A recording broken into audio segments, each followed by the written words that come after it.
दर्शक हो, आता पाहणार आहोत एक विशेष बातमी।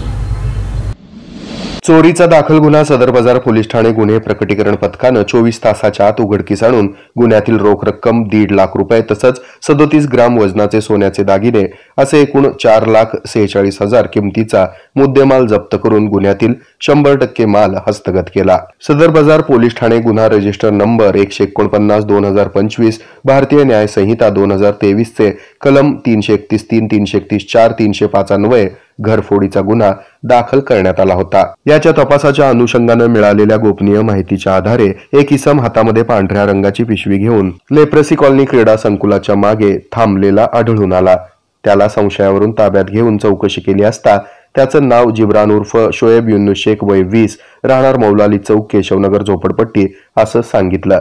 त्याच्या ताब्यातील पांढऱ्या पिशवीमध्ये काय आहे ते पाहिलं असता त्याच्याकडे रोख रक्कम आणि सोन्याचे दागिने आढळून आले। चोरीला गेलेला मुद्देमाल आणि त्याच्याकडे मिळालेले सोन्याचे दागिने याबाबत पडताळणी केली असता त्यामध्ये साम्य मिळून आलं।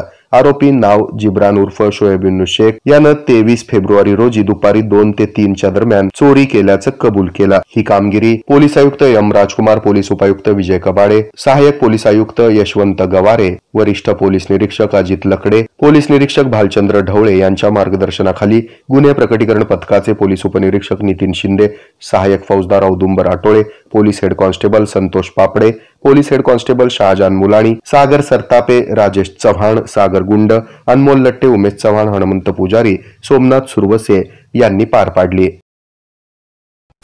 हे आहे मेट्रोकास्ट केबल नेटवर्क आणि आपण पाहत आहात द न्यूज प्लस बरच काही।